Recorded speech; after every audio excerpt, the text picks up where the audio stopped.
Hi, my name is Leslie Williams and I'm in San Diego, California. And I apologize, I'm not looking at you right this very second, but I'm turning down a digital tape recorder because I want to make sure the quality of what I'm going to transfer over to this video file is audible to you. And I'm going to go ahead and dive right into this because I want to make this a short video. As far as when people are targets of organized stalking, which is also known as gang stalking, and the way that this expedition is expedited is because there's organized crime within the system that is literally involved in this. They're not only involved in expediting it, but they're also involved in aiding and abetting in the protection of it when it's needed.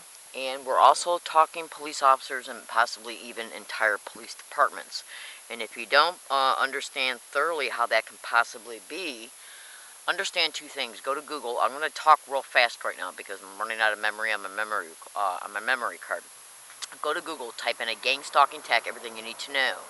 Okay, it flat out states doctors, lawyers, judges, police officers, even entire police departments are involved in these organized gang stalking expeditions. Now, how do they get so many people involved in the harassment of a target?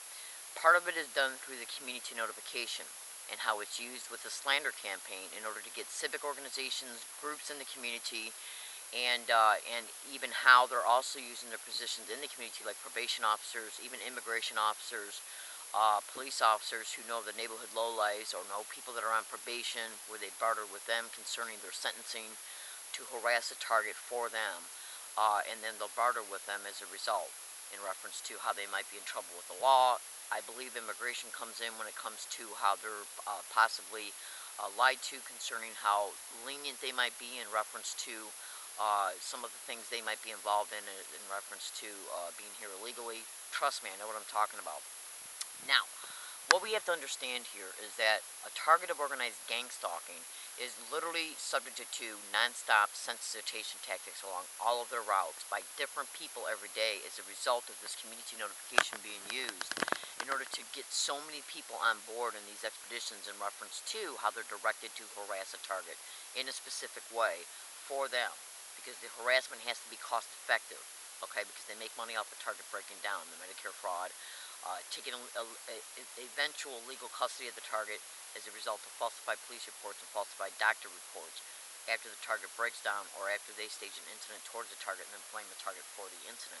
I'm going to go ahead and transfer this audio file because the reason why I'm doing it is because I'm trying to help people understand how targets of this crime what they'll do in part is stage an assault. And this is just one small aspect of the expedition. They'll stage an assault, but before the assault occurs, before they use a person for the assault, whether they use the same person for the assault that the person has been harassed by before or not, what they do is sensitize the target to specific types of physical gestures or direct conversation tactics, and they'll repeat them constantly using different people on the target's route, even using people that look like they're affiliated with gangs. Read the manifesto clearly.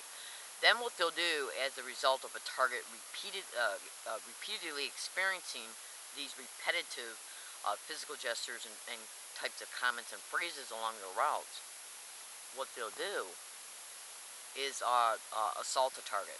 But right before that assault takes place, like say if the assault took place at 10:30 and the individual they got to assault the target on that day enters that target's environment around 10:20, that target that person will start engaging in the physical gesture that the target has already been sensitized to, and that's done to form the association in the target's mind that this person here is here to harass me through clever, overt ways.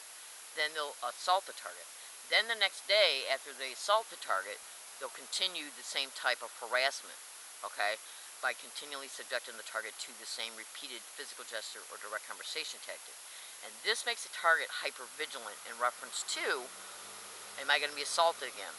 That's like when a person, like with all these shootings that are going on, can you imagine, or being in a robbery, you're in a convenience store and somebody comes in and they rob the store, and certain things are said why the robberies happen, certain normal things are said even, okay, because that's one thing that these expeditions will do is sensitize the target to normal physical gestures and even normal everyday statements that everyday people make.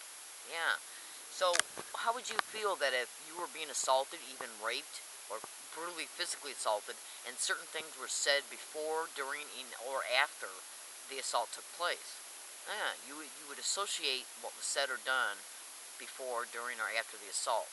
then every day you experience the same type of things that were said or possibly done around you as this assault was taking place, you would remain hypervigilant. I want you to listen to this and you'll get an understanding of what I'm saying.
That's even a small point. I'm going to say this in a metaphorical type of point of view. And if this video stops, look in the comments feature for the continuation of it because I'm making a point here.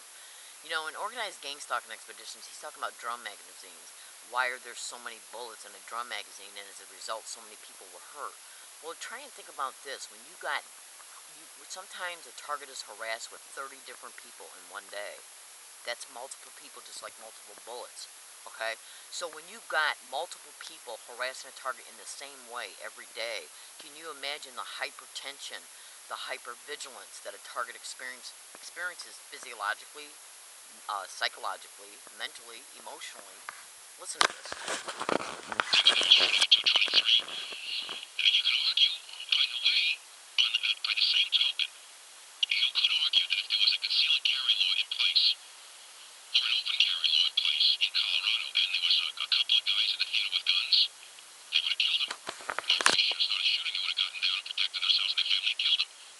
And this is another point. If the police weren't involved in this, then a target could go to the police, and then those police officers could set up surveillance concerning what's happening towards a target. Just like if you know you were in the movie theater that day when that shooting occurred, yeah, he was talking about if there were people that had carrying concealed weapons permits, they could have shot down the individual who was involved in shooting all those people. Well, just like targets of organized gang stalking, if the police weren't involved, they could go to the police, report the crime, and then as a result of surveillance being set up, they would be able to head it off at the pass. But targets can't get help from the police because the police are directly involved in these expeditions. Just continue to listen because I'm making metaphorical statements that make sense.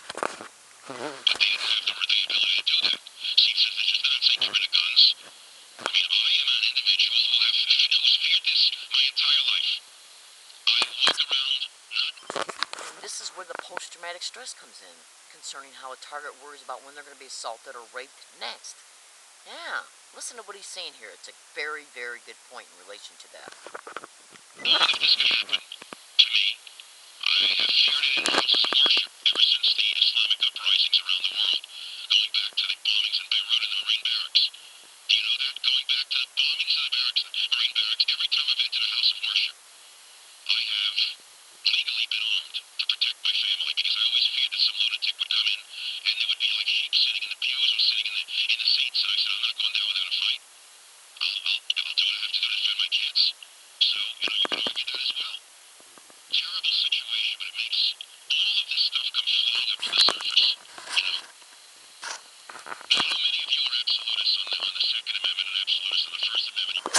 That's just it. You know how he says that every time, ever since, he's making a point here. Ever since something affected him, he started becoming hyper vigilant about, could this happen to me? Could that happen to me? Well, what do you think happens to organized gang stalking targets after they've been assaulted and even raped? Yeah.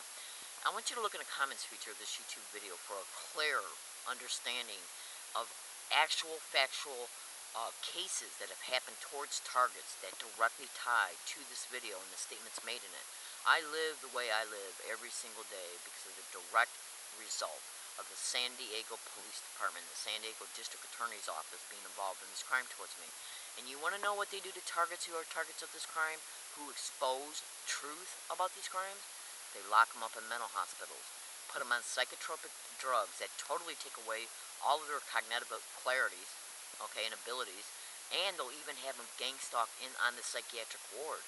I'd suggest you go to Google and type in organized gang stalking or gang stalking in jails, organized stalking or gang stalking in psychiatric wards or hospitals.